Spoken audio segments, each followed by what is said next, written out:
ada pertolongan pokoknya tak bisa tidur. Buang air lah, cedok air, tengok pertolongan jangan sampai ada yang lewat. Itu aja lah.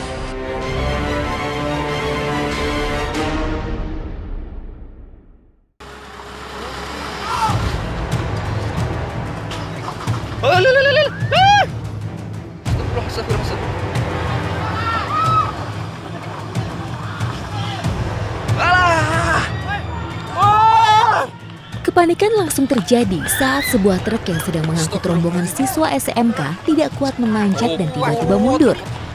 Warga berusaha mengejar truk naas tersebut namun gagal. Truk meluncur deras, kemudian terguling ke jurang sedalam 3 meter.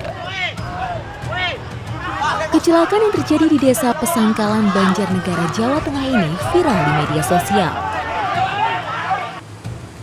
Peristiwa berawal saat truk dalam perjalanan menuju objek wisata Curug Peletuk.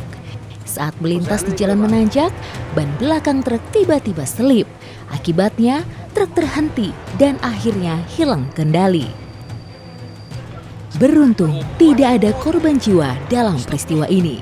Namun 7 siswa mengalami luka-luka dan dibawa ke rumah sakit untuk mendapatkan perawatan. Pihak Polres Banjarnegara menetapkan sopir truk menjadi tersangka lantaran menggunakan kendaraan angkutan barang untuk membawa penumpang.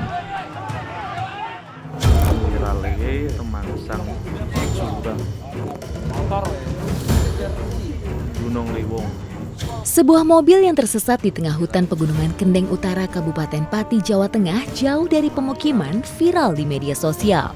Warga sekitar gempar lantaran mobil yang melewati jalan tanah dan berlumpur justru nampak masih bersih.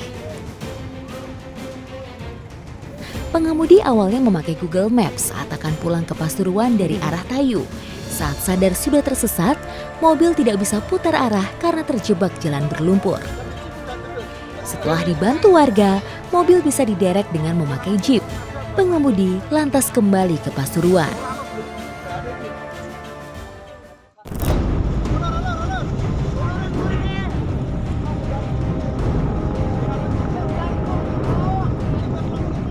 Akibat diterjang ombak, sebuah kapal nelayan KM Ibu Jaya terbalik dan tenggelam di perairan Indramayu, Jawa Barat.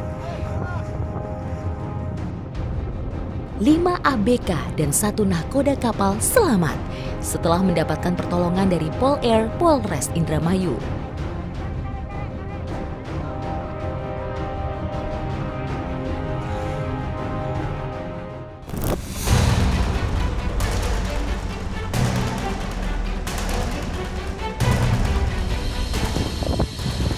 Pelan-pelan Pak, naik Pak.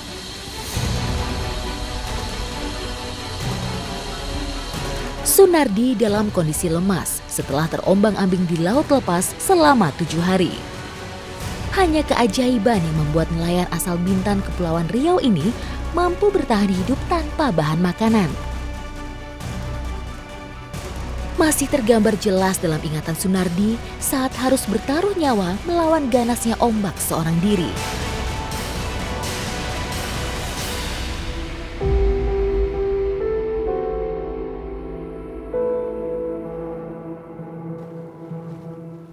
Seperti biasa, saat cuaca sedang bersahabat, Sunardi melakukan kegiatan yang sudah biasa ia lakukan.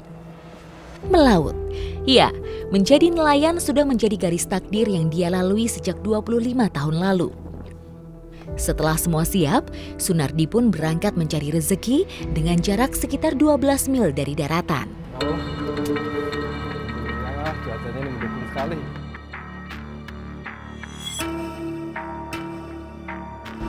Kok mesinnya mati lagi? Namun tak disangka, tak diduga, mesin kapal yang dia tumpangi tiba-tiba mati. Sunardi pun segera mengecek mesin kapal, mencari penyebab kapalnya tiba-tiba mati. Tak kunjung menyala, Sunardi pun segera melempar jangkar. Dia berharap ada nelayan yang lewat dan membantunya.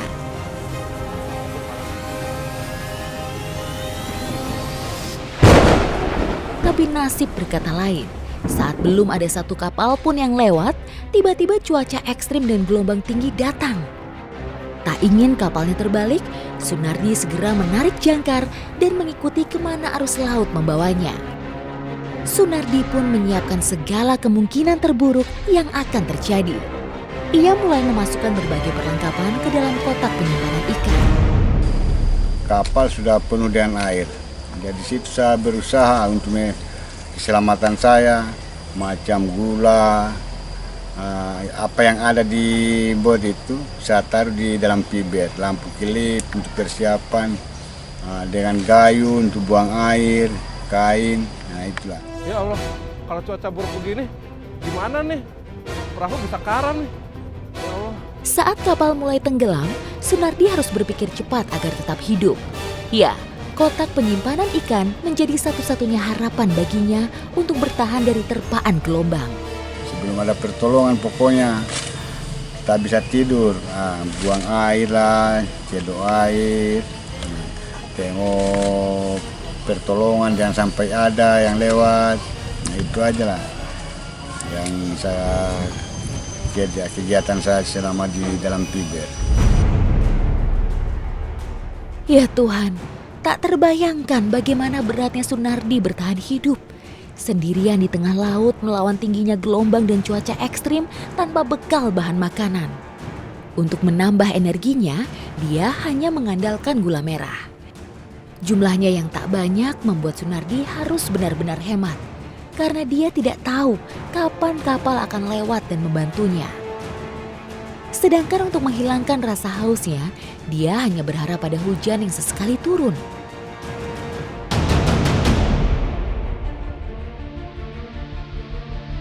Hari demi hari Sunardi lalui tanpa rasa takut.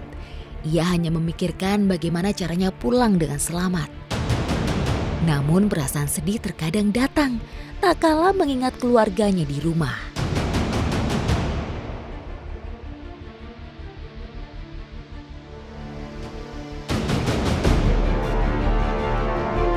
Harapan muncul saat Sunardi melihat kapal tanker melintas.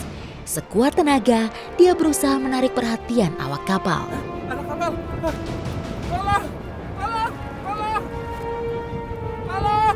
Kebetulan lama dia singgah saat minta tolong, dia lanjut dia jalan. Tak lama dia mutar balik lagi, ambil saya. Alhamdulillah, awak kapal tanker akhirnya mengetahui keberadaan Sunardi.